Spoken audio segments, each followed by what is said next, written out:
Hello दोस्तों, target IAS and PCS में आपका स्वागत है। समसामयिकी घटना सार के एक और वीडियो में हम लोग आज केंद्रीय बजट को करेंगे, जो 1 फरवरी 2025 को संसद में प्रस्तुत किया गया है। तो निर्मला सीतारमण द्वारा वर्तमान में प्रस्तुत यह रिकॉर्ड लगातार 8वां केंद्रीय बजट है। इसके पहले मोरारजी देसाई द्वारा 6 बार बजट पेश किया जा चुका है और वर्तमान में बजट में 4 विकास इंजनों जैसे कृषि, एमएसएमई, निवेश, निर्यात पर ध्यान केंद्रित किया गया है।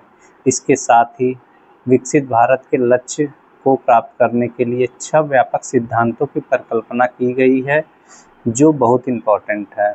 तो कौन कौन सी परिकल्पनाएं हैं?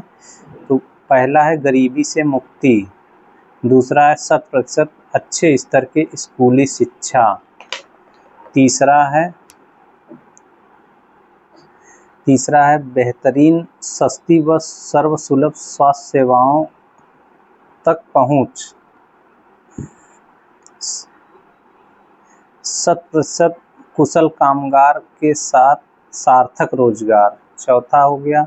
पांचवा है आर्थिक गतिविधियों में 70% महिलाएं, छठा है हमारे देश को food basket of the world बनाने वाले किसान। तो 6 व्यापक सिद्धांत दिए गए हैं। यही पूछता है कि इसमें से कौन से नहीं हैं एग्जाम में। इन्हीं व्यापक सिद्धांतों और विकास इंजन के अनुरूप सरकार की विभिन्न नीतियां एवं योजनाओं का उल्लेख अपने बजट भाषण में वित्त मंत्री ने किया है। बजट 2025-26 के प्रस्तावों के अनुसार सरकार 82 टैरिफ लाइनों और सामाजिक कल्याण अभिभार को हटाकर एकल उपकर तथा अभिभार लागू करेगी। निःशुल्क दवाओं देने वाली दवा कंपनियों द्वारा चलाए जा रहे रोगी सहायता कार्यक्रम को मूल सीमा शुल्क से छूट दी जाएगी और 37 नई दवाओं और 13 कार्यक्रम को जोड़े गए हैं। तो केंद्रीय बजट 2025 और 26 की रूपरेखा में तो सकल कर है 42.70। इसको देख लेंगे, ये डाटा है। और आगे हम लोग चलते हैं। 2025-26 में सरकार की प्राप्तियां और व्यय।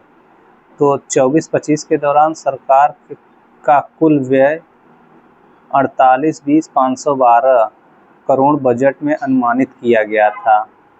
ठीक, संशोधित आकलन में 24-25 में सरकार का कुल खर्च 47,16,487 करोड़ रुपए अनुमानित है।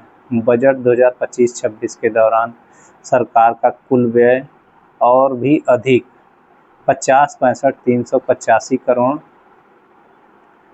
नए बजट में प्रस्तावित है। केंद्र सरकार का यह बजट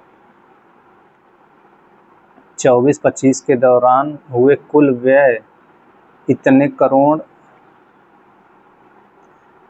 करोड़ से अधिक होगा।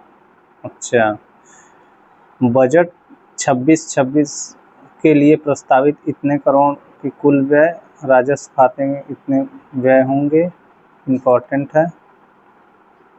25-26 में सरकार का कुल व्यय 50,65,345 करोड़ प्रस्तावित थी। व्यय की आपूर्ति एवं इतने करोड़ की राजस्व प्राप्तियों से शेष इतने करोड़ की आपूर्ति पूंजीगत प्राप्तियों से करने की बात बजट प्रस्ताव में कही गई है।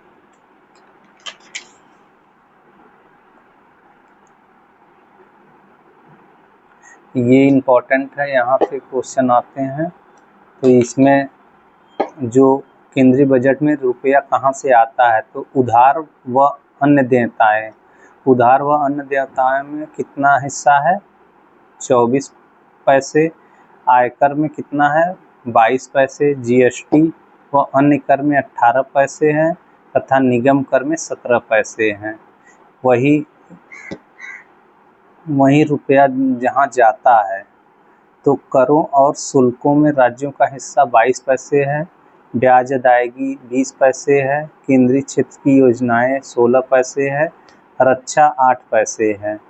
ये चार डाटा हम लोग एकदम याद कर लेंगे, जो बहुत इम्पोर्टेंट है और हर बार पेपर में पूछता है।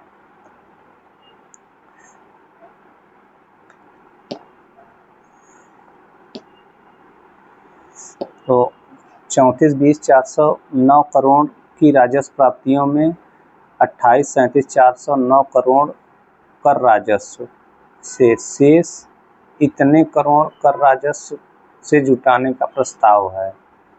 यहाँ पे ये छोड़ेंगे और हम लोग ये डाटा देखेंगे। केंद्रीय बजट 25-26 के प्रमुख मदों पर व्यय। तो सबसे बड़ा व्यय जो है वो ब्याज अदायगी है। तो ब्याज क्या है? ब्याज है, उसके बाद परिवहन है, फिर रक्षा है। ठीक है सर, ब्याज अदायगी इस बजट में सबसे बड़ा मद है, ये याद रखेंगे। हाँ, 2025-26 के बजट में राजकोषीय घाटा 15,68,336 करोड़ बजट में अनुमानित है, जो जीडीपी का 4.4% होगा। तो राजकोषीय घाटा 4.4%, ये इम्पोर्टेंट है। ठीक है, राजस्व घाटा प्लस पूंजीगत व्यय गैर ऋण से सृजित पूंजीगत प्राप्तियों में राजकोषीय घाटा कहा जाता है। तो 2025-26 में प्राथमिक घाटा जीडीपी का 0.8% है, ये इम्पोर्टेंट है। राजकोषीय घाटे में ब्याज भुगतान को घटाने पर प्राथमिक घाटा निकलता है।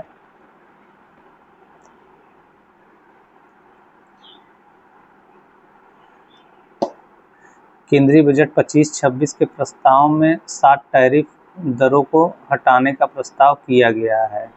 यह 2023-24 के बजट में हटाई गई 60 टैरिफ दरों के अतिरिक्त है। इसके बाद शेष बची टैरिफ दरें शून्य दर सहित 8 रह जाएंगी। मोटे तौर पे प्रभावी शुल्क दायित्व बनाए रखने के लिए कुछ मदों, जहां ऐसा दायित्व मामूली रूप से कम होगा, को छोड़कर उपयुक्त कर लगाने का प्रस्ताव है। एक से अधिक उपकर अधिभार न लगाने का प्रस्ताव है। उपकर के अधीन 82 टैरिफ लाइनों पर समाज कल्याण अधिभार से छूट दी जाएगी। अप्रत्यक्ष करों में 2600 करोड़ के राजस्व का परित्याग होगा। 36 जीवन रक्षक औषधियों और दवाओं को बुनियादी सीमा शुल्क से पूरी तरह छूट। 6 जीवन रक्षक दवाओं 5% की रियायती सीमा शुल्क दवाओं में शामिल किया गया है। Cobalt powder, lithium ion battery, अवशिष्ट लेड, जिंक, 12 अन्य महत्वपूर्ण खनिजों पर बुनियादी सीमा शुल्क हटाए जाएंगे। बुने हुए वस्त्रों पर 10% या 20% के बुनियादी सीमा शुल्क को संशोधित कर 20% अथवा 115 प्रति किलोग्राम में भी अधिक हो करने का प्रस्ताव किया गया है। इंटरैक्टिव फ्लैट पैनल डिस्प्ले पर बुनियादी सीमा शुल्क 10% से बढ़ाकर 20% किया गया। ओपन सेल्स और अन्य घटकों पर बुनियादी सीमा शुल्क घटाकर 5% करने का प्रस्ताव है। इलेक्ट्रिक वाहन की बैटरी के विनिर्माण के लिए 35 अतिरिक्त पूंजीगत वस्तुओं और मोबाइल फ़ोन बैटरी विनिर्माण हेतु 28 अतिरिक्त पूंजीगत वस्तुओं पर छूट है।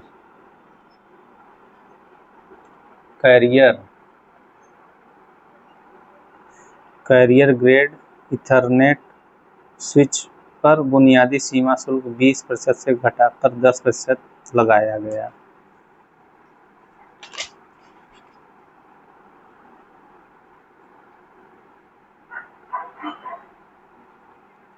हस्तशिल्प वस्तुओं के निर्यात अवधि 6 महीने से बढ़ाकर 1 वर्ष की गई। आवश्यकता पड़ने पर आगे 3 महीनों के लिए और बढ़ाई जा सकती है। समुद्री उत्पाद जैसे फ्रोजन फिश पेस्ट और ऐसे उत्पादों के निर्यात पर बुनियादी सीमा शुल्क 30% से घटा के 5% किया गया। प्रत्यक्ष कर प्रस्ताव। नई कर व्यवस्था के अंतर्गत 12 लाख तक की आय पर कोई आयकर देय नहीं होगा। वेतनभोगी करदाताओं के लिए यह सीमा शुल्क 75,000 के मानक कटौती के कारण 12.75 लाख होगी। नई व्यवस्था से प्रत्यक्ष करों में लगभग 1 लाख करोड़ का परित्याग होगा। संशोधित कर संरचना। नई कर व्यवस्था में संशोधित कर संरचना निम्नानुसार होगी। टीडीएस की दरों और सीमाओं की संख्या वरिष्ठ नागरिकों के लिए ब्याज पर कटौती की सीमा 50,000 से 2 गुनी बढ़ाकर 1 लाख की जा रही है। किराए पर टीडीएस के लिए वार्षिक सीमा रुपया 2.40 लाख से बढ़कर 6 लाख की गई। भारतीय रिजर्व बैंक के उदारीकृत धन प्रेषण स्कीम के अंतर्गत प्रेषण टीसीएस की सीमा को 7 लाख से बढ़ाकर 10 लाख किया गया। Sovereign health end fund pension निधियों द्वारा संरचना क्षेत्र में वित्त पोषण को बढ़ावा देने के लिए निवेश करने की तारीख 5 वर्ष से बढ़ाकर 31 मार्च 30 तक करने का प्रस्ताव है। तो जो नया टैक्स स्लैब है 2025-26 का, तो 0 से 4 लाख पे कोई कर नहीं है, 4 से 8 लाख पे 5% है, 8 से 12 लाख पे 10% है, 12 से 16 लाख पे 15% है, 16 से 20 लाख पे 20% है, 20 से 24 लाख पे 25% है और 24 लाख से अधिक पे 30% है। बजट 2025-26 में रेलवे के लिए प्रावधान। तो रेलवे में क्या क्या किया गया है इसको देखेंगे। भारतीय रेलवे के लिए बजट आवंटन 2.65 लाख करोड़ रुपए किया गया है।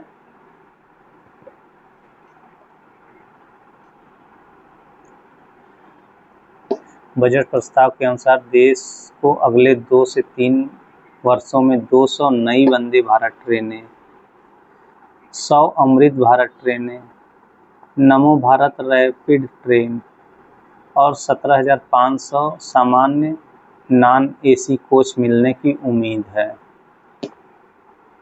इस वर्ष बजट में रेलवे की बुनियादी ढांचा विकास परियोजनाओं के लिए कितने करोड़ का प्रावधान किया गया है। आगामी लक्ष्यों के साथ भारतीय रेलवे इस वित्त वर्ष के अंत तक 1.6 मिलियन टन कार्गो के आंकड़ों को छूकर दूसरा सबसे बड़ा माल ढुलाई वाला रेलवे बनने की ओर अग्रसर है। हाई स्पीड ट्रेनों के संबंध में भारत का लक्ष्य 2047 तक 250 किलोमीटर प्रति घंटे की गति का समर्थन करने वाला 7,000 किमी हाई स्पीड ट्रेन नेटवर्क बनाना है। भारतीय रेलवे वित्त वर्ष 2025-26 के अंत तक 100% विद्युतीकरण के काम को पूरा कर लेगा। ये इम्पोर्टेंट है। अन्य बजट प्रावधान में क्या है। बजट 25-26 में विकास उपाय गरीब युवा अन्नदाता नारी को ध्यान में रखकर 10 व्यापक क्षेत्रों पर विशेष ध्यान की बात कही गई है। इस बजट का उद्देश्य 6 क्षेत्रों कराधान, विद्युत क्षेत्र, शहरी विकास, खनन, वित्तीय क्षेत्र और नियामक सुधार में परिवर्तनकारी सुधार करना है। इसे अगले 10 वर्षों की अवधि के लिए हमारी विकास क्षमता, विश्व स्तर पर प्रतिस्पर्धा क्षमता बढ़ेगी। भारतीय मत्स्य उत्पादन जलीय कृषि क्षेत्र में विश्व भर में दूसरा सबसे बड़ा देश है। भारत के समुद्री खाद्य निर्यात का मूल्य 60,000 करोड़ का है। 1.5 लाख ग्रामीण डाकघरों वाले भारतीय डाक को भारतीय डाक पेमेंट बैंक 2.5 लाख डाक सेवकों के विशाल नेटवर्क की सहायता से ग्रामीण डाक अर्थव्यवस्था के उत्प्रेरक के रूप में कार्य करने के लिए तैयार किया जाएगा। बजट के विकास के 4 इंजन हैं। तो कृषि है, प्रधानमंत्री धन धान्य कृषि योजना। बजट में प्रस्तावित इस योजना को राज्यों के सहयोग से शुरू किया जाएगा, जिसके तहत कम उत्पादन, मध्यम फसल तीव्रता और औसत से कम ऋण मापदंड वाले 100 जिलों को शामिल किया जाएगा।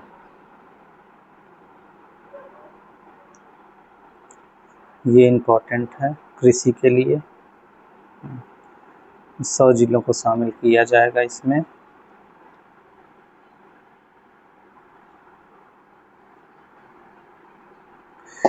इस योजना का लक्ष्य संबंधित जिलों में सिंचाई सुविधा में सुधार करना, फसल विविधीकरण के माध्यम से उत्पादकता एवं कटाई के बाद भंडारण क्षमता को बढ़ाना तथा दीर्घकालिक और अल्पकालिक ऋण की उपलब्धता को सुविधाजनक बनाना। इस योजना में 1.7 करोड़ किसानों को लाभ होगा। ग्रामीण समृद्धि और लचीलापन कार्यक्रम। इस व्यापक बहुक्षेत्रीय कार्यक्रम को राज्यों के साथ साझेदारी में शुरू किया जाएगा, जिसका उद्देश्य कौशल निवेश, प्रौद्योगिकी और ग्रामीण अर्थव्यवस्था को मजबूती प्रदान करके कृषि में रोजगार की समस्या को दूर करना है। इसका लक्ष्य ग्रामीण क्षेत्रों में पर्याप्त अवसर पैदा करना है, जिसमें ग्रामीण महिलाओं, युवा किसानों, ग्रामीण युवाओं, सीमांत और छोटे किसान और भूमिहीन परिवारों पर ध्यान केंद्रित किया जाएगा। दलहनों में आत्मनिर्भरता का अभियान। यह एक 6 वर्षीय अभियान होगा, जिसमें तुअर, उड़द, मसूर की दालों पर विशेष ध्यान दिया जाएगा। इस अभियान के तहत केंद्रीय एजेंसियां नाफेड और NCCF अगले 4 वर्षों के दौरान किसानों से इन 3 दालों की अधिकतम स्तर पर खरीदारी करेंगी।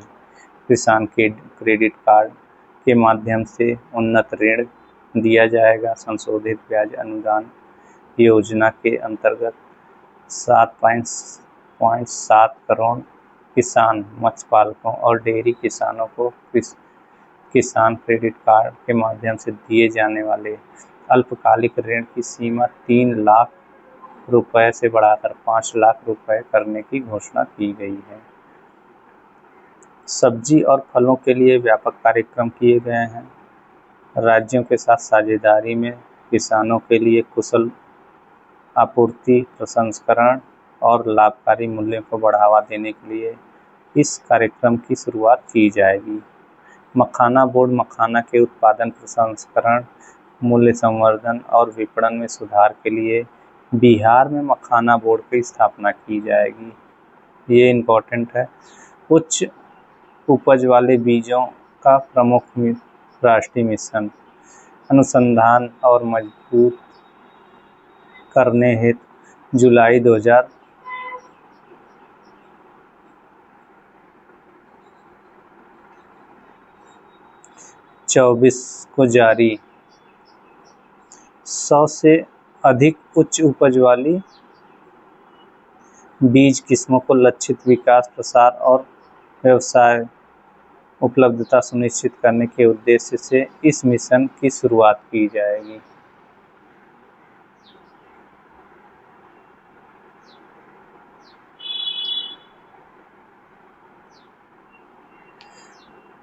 मत्स्य पालन। सरकार विशिष्ट आर्थिक क्षेत्र उच्च सागरों से सतत मत्स्य पालन एवं दोहन के लिए एक रूपरेखा लाएगी, जिसमें अंडमान निकोबार द्वीप समूह पर विशेष ध्यान केंद्रित किया जाएगा। कपास उत्पादकता मिशन के अंतर्गत 5 वर्षीय मिशन होगा, जिसका लक्ष्य कपास की उत्पादकता और स्थिरता में सुधार करना है। लंबे रेशे वाली कपास के किस्मों को बढ़ावा देना है।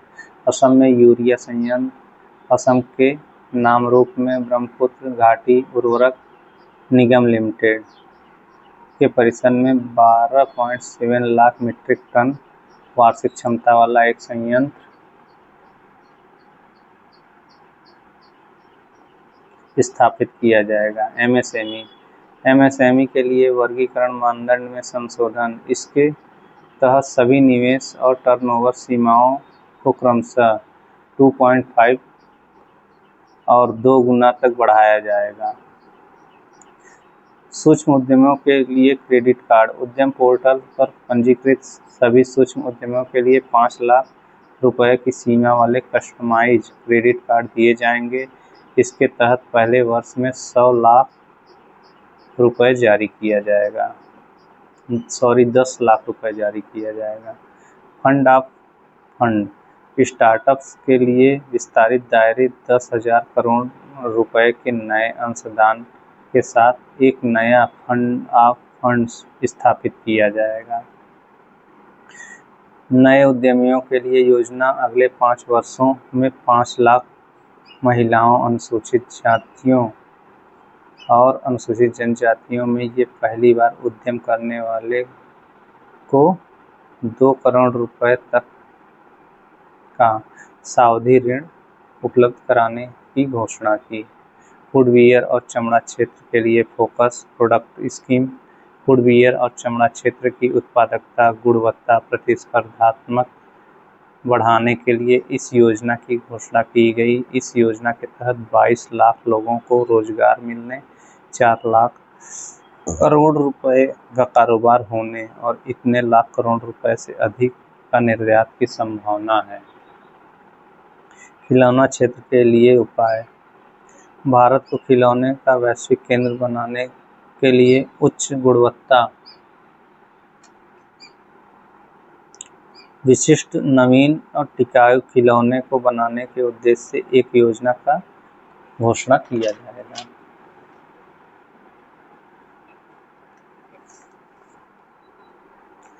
बिहार में राष्ट्रीय खाद्य प्रौद्योगिकी उद्यमिता का प्रबंध संस्थान खाद्य प्रसंस्करण के समर्थन के लिए स्थापित करने की घोषणा की गई है।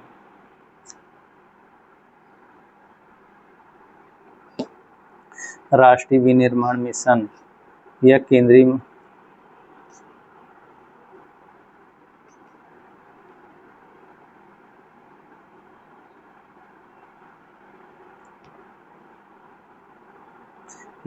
मंत्रालयों और राज्य के लिए नीति समर्थन, निष्पादन, रोडमैप, शासन और निगरानी ढांचा प्रदान करने, मेक इन इंडिया को आगे बढ़ाने के लिए लघु उद्यम और बड़े उद्योगों को शामिल करेगा।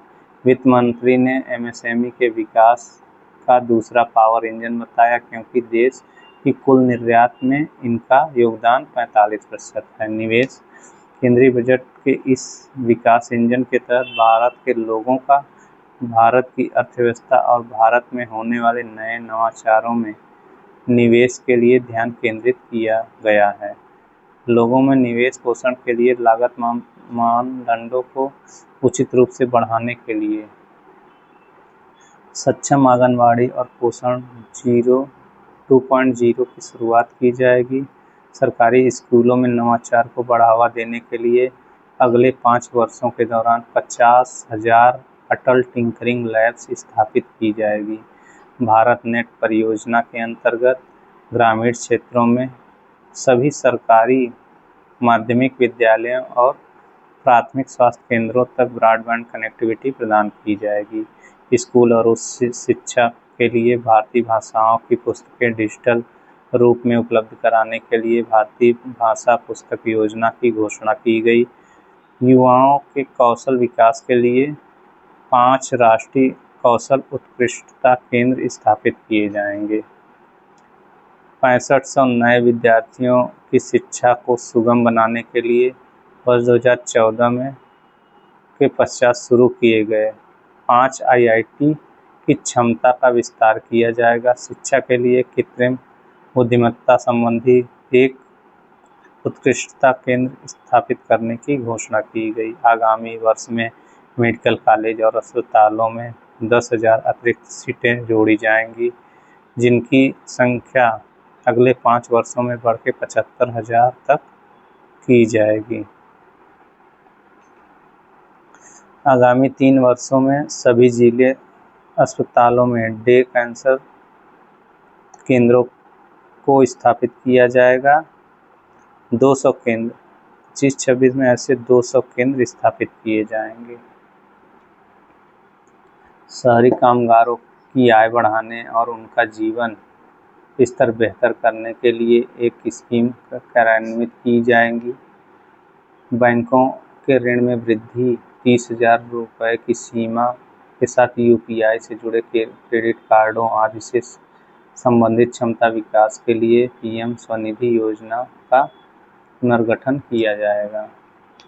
ऑनलाइन प्लेटफॉर्मों कामगारों के लिए पहचान पत्रों और ई श्रम पोर्टल पर उनके पंजीकरण की व्यवस्था की जाएगी तथा पीएम जन आरोग्य योजना के तहत उनके लिए स्वास्थ्य सेवा की व्यवस्था की जाएगी। अर्थव्यवस्था में निवेश, देश की अवसंरचना से संबंधित मंत्रालयों और राज्यों को सार्वजनिक निजी भागीदारी के साथ 3 वर्षों के लिए विभिन्न परियोजनाओं के क्रियान्वयन हेतु प्रोत्साहन किया जाएगा। इसके लिए वित्त पोषण भारत अवसंरचना विकास निधि के तहत किया जाएगा। भारत में अवसंरचना विकास को सहायता प्रदान करने के लिए राज्यों को 5 वर्ष की अवधि वाले ब्याज मुक्त ऋणों हेतु इतने लाख करोड़ रुपए के परिव्यय का प्रस्ताव रखा गया है। परिसंपत्ति मौद्रीकरण योजना 2025-30 के तहत नई परियोजनाओं में 10 लाख करोड़ रुपए की पूंजी लगाने की घोषणा की गई है। जल जीवन मिशन को वर्ष 2028 तक विस्तारित किया गया है। शहरी चुनौती निधि जुलाई 24-25 के बजट में घोषित शहरों को विकास केंद्र शहरों का रचनात्मक पुनर्विकास और जल एवं स्वच्छता के प्रस्तावों को लागू करने के लिए 1 लाख करोड़ का शहरी चुनौती कोष स्थापित करेगी। यह कोष कारगर परियोजनाओं की लागत का 25% तक वित्त पोषित करेगा। इस शर्त के साथ कि लागत का कम से कम 50% बॉन्ड बैंक ऋण पीपीपी से वित्त पोषित किया जाएगा। 2025-26 के लिए 10,000 करोड़ का आवंटन प्रस्तावित है। विकसित भारत के लिए परमाणु ऊर्जा मिशन 20,000 करोड़ के परिव्यय के साथ छोटे मॉड्यूलर रिएक्टर के अनुसंधान और विकास के लिए एक परमाणु ऊर्जा मिशन स्थापित किया जाएगा।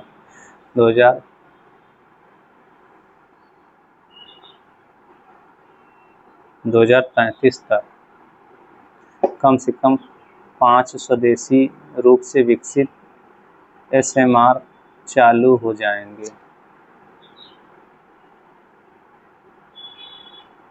25,000 करोड़ के आवंटन के साथ सामुद्रिक विकास निधि की स्थापना का बजट में प्रस्ताव, जिसके वित्तीयन के लिए 49% राशि सरकार, शेष राशि पत्तनों को निजी क्षेत्र द्वारा दी जाएगी। उड़ान क्षेत्रीय कनेक्टिविटी स्कीम, इसके तहत अगले 10 वर्षों में 120 नए गंतव्यों को शामिल किया जाएगा और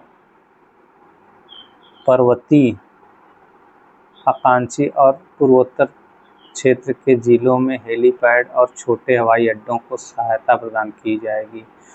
बिहार के पटना में ग्रीनफील्ड एयरपोर्ट तथा बिहटा में ब्राउनफील्ड एयरपोर्ट की क्षमता के विस्तार का प्रस्ताव है।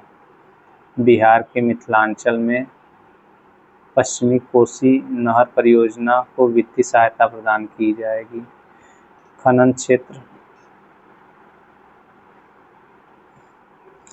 खनन क्षेत्र सुधार के लिए राज्य खनन सूचकांक की स्थापना की जाएगी तथा अवशिष्ट पदार्थों से महत्वपूर्ण खनिज प्राप्त करने के लिए एक नीति तैयार की जाएगी। सरकार बैंकों और निजी निवेशकों के निवेश और सहयोग के साथ 1 लाख आवासीय इकाइयों को पूरा करने के लिए स्वामी निधि के लिए 15,000 करोड़ रुपए के कोष का निर्माण की घोषणा की गई। देश में पर्यटन के क्षेत्र में रोजगार को बढ़ावा देने के लिए शीर्ष 50 पर्यटन स्थलों को राज्यों की भागीदारी से चैलेंज मोड माध्यम से विकसित किया जाएगा। नवाचारों में निवेश, भारत में अनुसंधान विकास नवाचार के लिए 20,000 करोड़ रुपए प्रदान किए जाएंगे।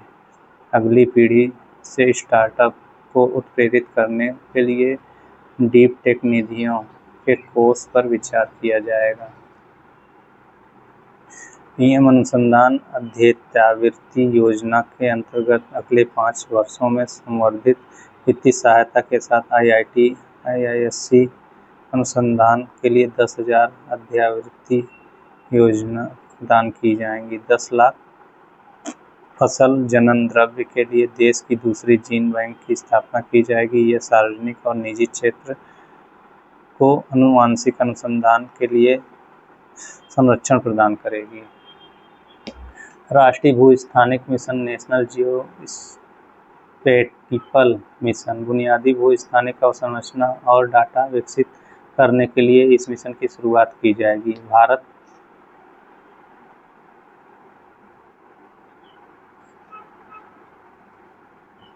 भारत ज्ञान भारतम मिशन, इस मिशन के अंतर्गत शैक्षणिक संस्थानों, संग्रहालयों, पुस्तकालयों और निजी संग्रहकर्ताओं के साथ देश की पांडुलिपियों के सर्वेक्षण, दस्तावेजीकरण और संरक्षण के लिए एक डिजिटल संग्रह स्थापित करने का प्रस्ताव है। इसके तहत 1 करोड़ से अधिक पांडुलिपियां शामिल की जाएंगी।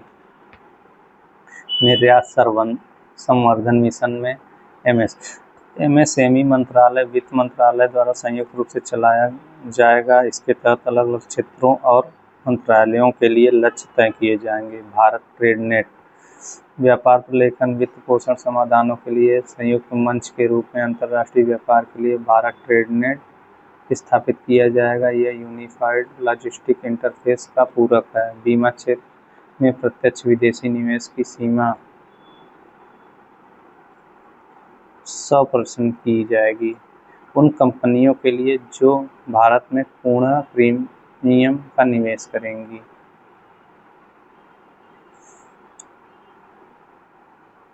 नाफिड द्वारा क्रेडिट वृद्धि सुविधा बुनियादी ढांचा हेतु कॉर्पोरेट ब्रांड के लिए आंशिक ऋण संवर्धन सुविधा प्रदान करेगा। ग्रामीण क्रेडिट स्कोर ढांचे का विकास, सार्वजनिक क्षेत्र के बैंक, स्वयं सहायता समूह के सदस्यों और ग्रामीण क्षेत्र के लोगों की ऋण आवश्यकताओं को पूरा करने के लिए इसका विकास करेंगे। प्राप्तियों और व्यय के इन अनुमानों से 25-26 में राजस्व घाटा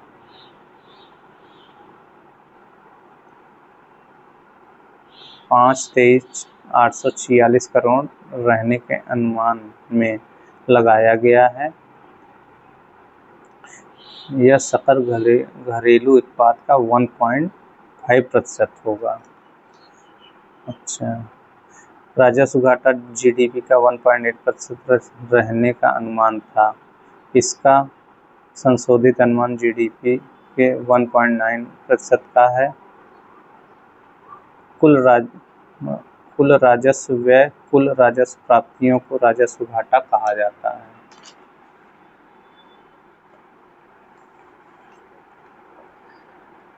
हम लोग जो अब तक केंद्रीय बजट 2025-26 पढ़े हैं, उसमें जो महत्वपूर्ण टॉपिक है उसको समराइज किया गया है। इसको हम लोग पढ़ लेंगे। अभी तक जो हम लोग डिटेल में पढ़े हैं वो एक सारणी के रूप में समराइज करके दे दिया गया है। तो ये भी बहुत इम्पॉर्टेंट है परीक्षा की दृष्टि से, क्योंकि इससे डायरेक्ट क्वेश्चन आ जाते हैं। तो चलिए, केंद्रीय बजट 25-26 के प्रमुख बिंदु हैं, क्या क्या हैं। बजट में बीमा क्षेत्र में एफडीआई की सीमा 74% से बढ़ के 100% कर दी गई है।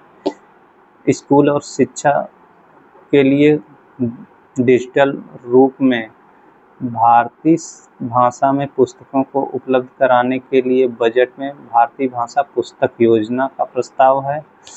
केंद्रीय बजट 25-26 में पूंजीगत व्यय जीडीपी 3.1% है। केंद्रीय बजट 25-26 में भारत सरकार की आय के स्रोत में सबसे अधिक हिस्सेदारी उधार व अन्य देयताएं का 24% है। केंद्रीय बजट 25-26 में विकास की यात्रा हेतु इंजन के रूप में कृषि, एमएसएमई, निवेश और निर्यात है। ये इम्पोर्टेंट है। केंद्रीय बजट में कुल प्राप्तियां ऋण को छोड़ के इतने लाख करोड़ और व्यय इतने लाख करोड़ है। बजट का राजकोषीय घाटा जीडीपी का 4.4 है, ये इम्पोर्टेंट है। 12 लाख पेंशन भोगियों के लिए 12.75 लाख तक की योजना, आय पर कोई छूट, कोई कर नहीं है। वरिष्ठ नागरिकों के लिए ब्याज पर कटौती की सीमा दुगनी होकर 1 लाख रुपए घोषित किया गया। पीएम धन्य धान्य कृषि योजना 100 जिलों में 1.7 करोड़ किसानों को लाभ मिलेगा। 6 वर्षीय दलहन मिशन के अंतर्गत तुअर, उड़द और मसूर पर विशेष फोकस किया गया है। स्टार्टअप्स के लिए 10,000 करोड़ का फंड